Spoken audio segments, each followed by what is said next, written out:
Everyone, आज का अपना टॉपिक है एंटी साइकोटिक ड्रग।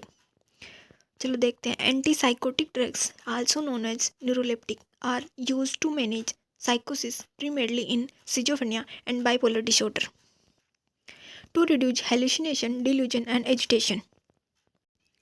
एंटीसाइकोटिक वो ड्रग्स हैं जो मेंटल इलनेस या साइकोसिस को ठीक करने के काम आती हैं।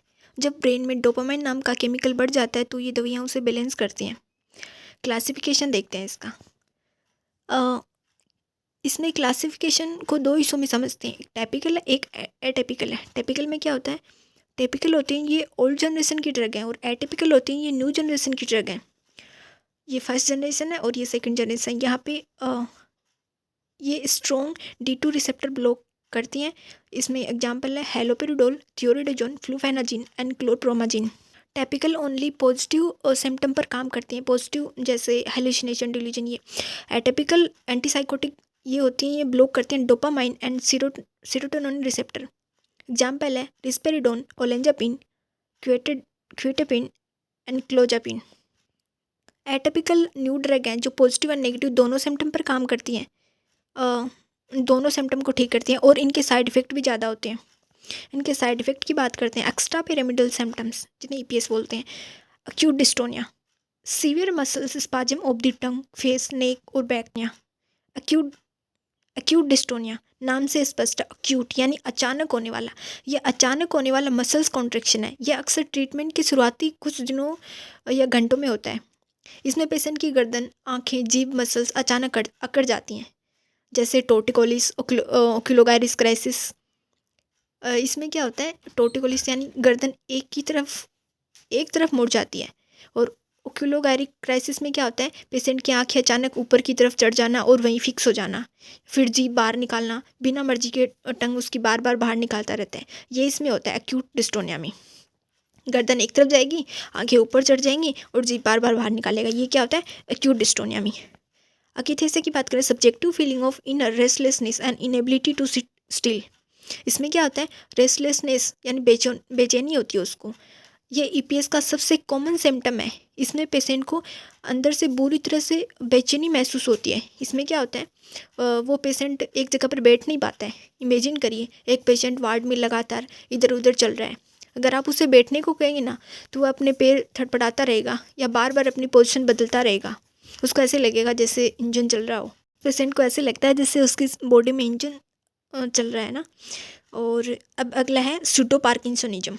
इसमें क्या होता है? Tremors, shuffling gait and mask like face.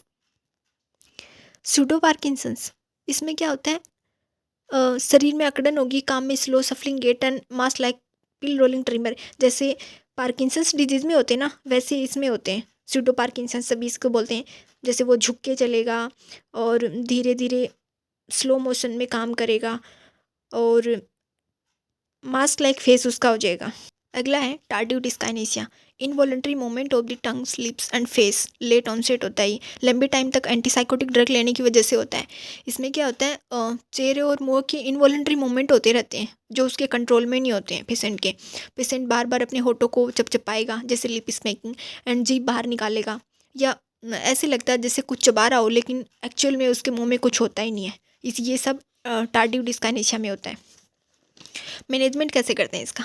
Management of side effect for dystonia and parkinsonism, administered anticholinergic drug जैसे बेंजोट्रोपिन एंड ट्राइहेक्सिफेनोल्फेनेट। इसमें क्या होता है?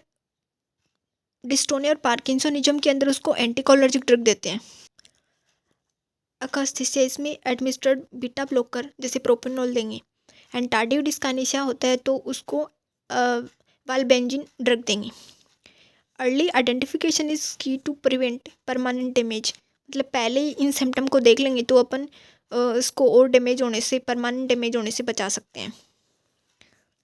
लाइफ थ्रेटनिंग साइड इफ़ेक्ट, इसमें कुछ life threatening side effect neuroleptic malignant syndrome होता है। इसमें high fever, muscles rigidity and tachycardia होता है। न्यूरोलेप्टिक मैलिग्नेंट सिंड्रोम, इसमें अगर पेशेंट को दवा के दौरान उसको हाई फीवर होता है और बॉडी में रिजिडिटी होती है तो उसको न्यूरोलेप्टिक मैलिग्नेंट सिंड्रोम कहते हैं। इसमें तुरंत दवा को बंद करना होता है और डेंट्रोलिन सोडियम इसमें देते हैं। एग्रेनुलोसाइटोसिस में specific to clozapine, dangerous drop in WBC count है। क्लोजापिन क्या करती है, WBC के काउंट को कम करती है। इसमें इन्फेक्शन के रिस्क होते हैं पेशेंट को, इसलिए वीकली इसमें CBC करवाना पड़ता है ब्लड मॉनिटरिंग के लिए। एंड अगर WBC काउंट 3500 से कम है ना, तो कभी भी क्लोजापिन स्टार्ट नहीं करनी चाहिए। इसकी इंपॉर्टेंट नर्सिंग रिस्पॉन्सिबिलिटी देखते हैं। Monitor vital sign, specifically temperature for neuroleptic malignant syndrome के लिए अपन वाइटल साइन चेक करते रहेंगे, उसमें specially temperature. And instruct the patient to change position slow to avoid orthostatic hypotension. जो पेशेंट उठे उसको धीरे धीरे उठने के लिए बोलेंगे ताकि उसमें अचानक से BP कम ना हो। एंड सजेस्ट शुगरलेस कैंडी और frequent sips of water for dry mouth. उसका मुँह सूखे नहीं, इसके लिए उसको ये शुगरलेस कैंडी देंगे, frequency for water. And observe करेंगे for chewing of lips making moment, early sign होता है टार्डिव डिस्काइनेसिया का। एग्जाम के लिए कुछ की पॉइंट देखते हैं एंटीसाइकोटिक ड्रग से। एंटीसाइकोटिक ड्रग मुख्य रूप से ब्रेन में डोपामाइन यानी D2 रिसेप्टर को ब्लॉक करके काम करती है।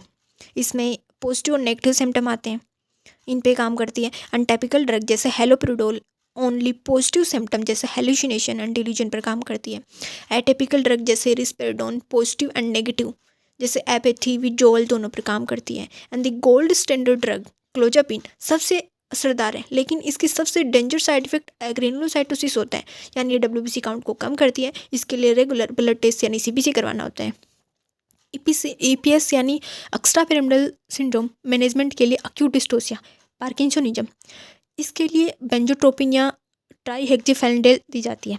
अकास्थेसिया यानी रेस्टलेसनेस, इसके लिए प्रोपेनोल बीटा ब्लॉकर दी जाती है। इमरजेंसी न्यूरोलेप्टिक मैलिग्नेंट सिंड्रोम, अगर पेशेंट को दवा की जरूरत तेज बुखार आता है यानी हाई फीवर और बॉडी में रिजिडिटी होती है तो न्यूरोलेप्टिक मैलिग्नेंट सिंड्रोम है, तुरंत दवा को बंद करके उसको डेंटोलिन सोडियम देंगे। एंड क्लोरप्रोमाजिन ये पहली खोजी गई एंटीसाइकोटिक ड्रग होती है, 1952 में इसको खोजा था। एंड इसका कॉमन साइड इफेक्ट फोटोसेंसिटिविटी है। एंड ऑर्थोस्टेटिक हाइपोटेंशन भी इसमें के लिए भी अपन को उसको जब वो उठे तो अचानक से उसकी BP कम ना हो, इसलिए मतलब धीरे धीरे उसको उठना होता है, उठ के बैठना होता है, फिर खड़ा होना होता है। एंड वेट गेन, ओलेंजेपिन है ना, वो वेट गेन करवाते हैं। एटिपिकल में वजन बढ़ना और डायबिटीज मेलाइटिस का खतरा सबसे ज़्यादा होता है। तो थोड़ा शॉर्ट में बताऊँ ना, तो रिस्पेरिडोन है ना, ये रेस्टलेसनेस करवाएगी। एंड ओलेंजोपिन है ना, देख वो ऐसे थोड़ा याद रख लो कि मोटा आदमी मतलब O है ना, यानी ये क्या करवाएगी, ये वेट गेन करवाएगी। एंड क्यूटेपिन ये Q वेव को अब नॉर्मल करती है। एंड क्लोजापिन ये WBC काउंट को कम करती है। आशा करती हूँ आपको समझ आया होगा। Thanks for watching.